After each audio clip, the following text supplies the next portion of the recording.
Ethereal and fleeting, mesmerizing and elusive, these floating blue flames have been a mainstay in European folklore since at least the 14th century. You may have heard of the name will-o'-the-wisp, but do you know what it is?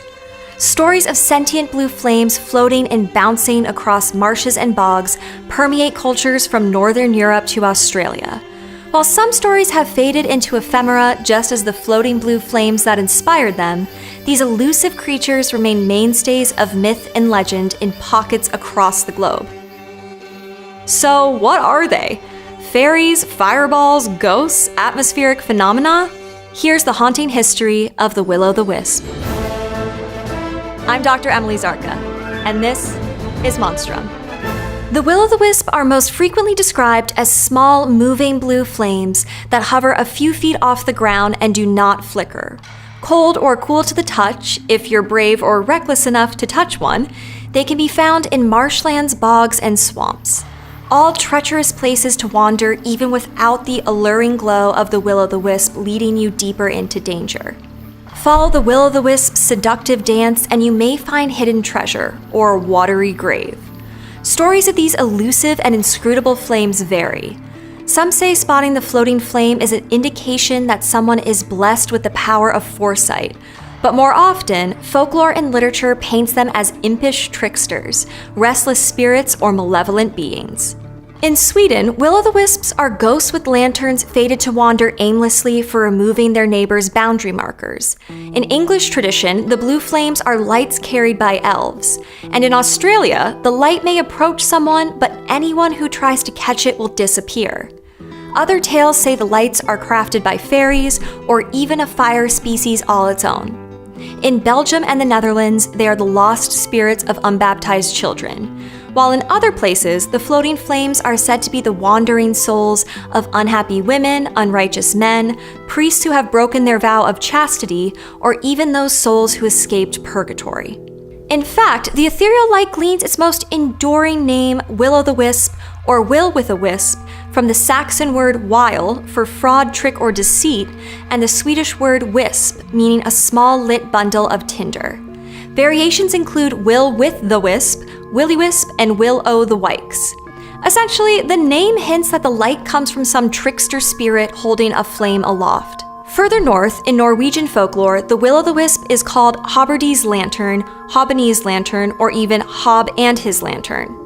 Hob may come from the Norwegian hoppa, meaning mare, or the Old Norse word hoppa, which translates to leap or hop, which might not be as obvious a name as a deceitful bundle of tinder until you know that the will-o'-the-wisp movement often resembles the cantering motion of a horse. Yet another moniker for the floating lights? Jack-o'-lantern or jack-o'-lantern. Yes, that's right. The carved pumpkins that adorn many a stoop or doorstep on Halloween actually borrow their name from this mysterious light. Jack-o'-lantern is of English language origin and simply means Jack of the Lantern. So when did we start hearing about these creatures? Well, the first recorded sighting of will-o'-the-wisp is described in a 1340 text penned by Welsh poet David ap Gwilym. He wrote that in every hollow live 100 wry-mouthed wisps. He names the phenomenon canúlcorp, Welsh for corpse candle, thereby introducing what will become another common name for the supernatural blue flames, and associating the lights with death and burial sites. The first appearance of the lights in the English language occurs in 1563 under the name ignis fatuus. Here they are described as foolish fire that hurteth not. In another variation of the will-o'-the-wisp myth, the ghost lights are attributed to a mischievous sprite called a puck, which uses the light to lure humans to fall into ditches, bogs, and pools, and then laughs at their predicament before fleeing. Sometimes referred to in this form as walking fire, it can also appear as a horse, bull, or eagle, but it is always a trickster. Shakespeare adopts the name Puck for the character of a shape-shifting sprite in A Midsummer Night's Dream, first performed around 1596. This Puck turns into a phosphorescent glow and hovers over the marshes at night to trick travelers. In Henry IV, he uses the name ignis fatuus to refer to a ball of wildfire. The will-o'-the-wisp even appears in John Milton's famous epic poem Paradise Lost as a malevolent distraction.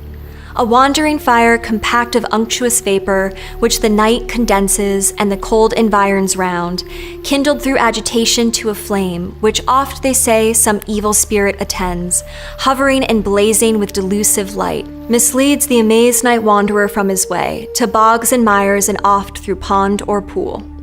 Like many other references in literature and folklore, Milton's will-o'-the-wisp is associated with danger, bad news, and even death. But over time, the elusive blue flame also became a literary metaphor for anything that is just out of reach, a delusion one may chase endlessly but unsuccessfully. Will-o'-the-wisp sightings are reported across the globe, and the frequency of their marshland appearances points to a very real origin. The stories may be made up, but the lights themselves are not.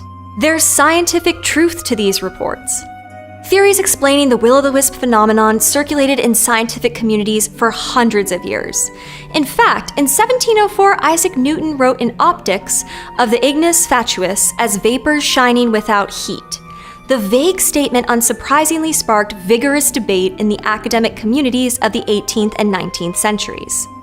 English folklorist and historian Jabez Alice traveled over Europe collecting stories and evidence of antiquity, and in 1839 he got lucky with his own first-hand experience catching a glimpse of the mysterious flame. Alice claims that while traveling near Worcestershire in England, he saw the will-o'-the-wisp. He described the light as very clear and strong, unwavering, and much bluer in color than a candle. He wrote, "Sometimes it was only like a flash in the pan on the ground. At other times it rose up several feet and fell to the earth and became extinguished. And many times it proceeded horizontally from 50 to 100 yards with an undulating motion, like the flight of the green woodpecker and about as rapid. And once or twice it proceeded with considerable rapidity in a straight line upon or close to the ground." Alice reports that the 2 nights in a row he saw the phenomenon, there were only minimal clouds and bright starlight. Both evenings were rather warm and had no fog. He speculates that the will-o'-the-wisps appear on nights after a rainfall in the winter season. Was Alice onto something? What else could explain these odd flames? Fireflies? Too small, and they glow with a yellow or green flickering light. Glowworms? The females do produce a bright light, but don't fly. Male glowworms fly, but don't glow. St. Elmo's fire, perhaps? The plasma-creating weather phenomenon does produce a blue glow, though it requires a strong electrical field in the atmosphere and an encounter with a conductor like the mast of a ship or the wing of a plane, which doesn't appear in reported will-o'-the-wisp sightings. What about ball lightning? Spherical, glowing, and capable of lasting for longer than a brief flash, yes, but only during thunderstorms, with ranges in color and usually accompanied by a hissing sound and a distinct odor. Will-o'-the-wisp aren't associated with any smell and only seem to appear a day or more after rainfall or storm. Perhaps then, dare I say it, luminous owls? An unusual occurrence in which the feathers of the bird are contaminated by a fungus whose metabolic process produces a glow when the owl is in the dark. But will-o'-the-wisps move more slowly than owls typically hunt and don't tend to cover much ground.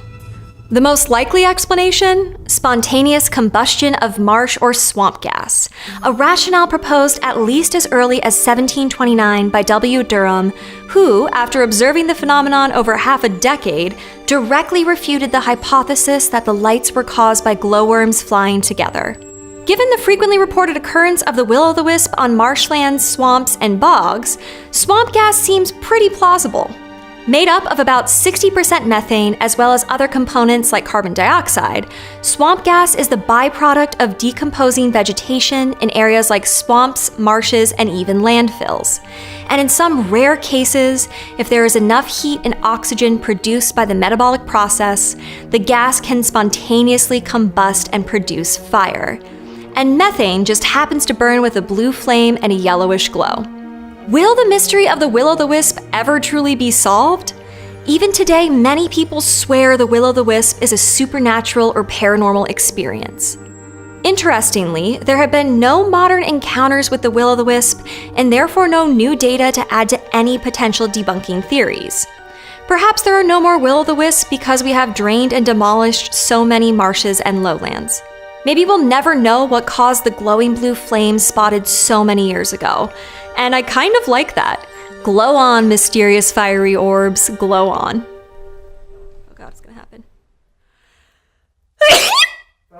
Sorry, David. I'm so sorry.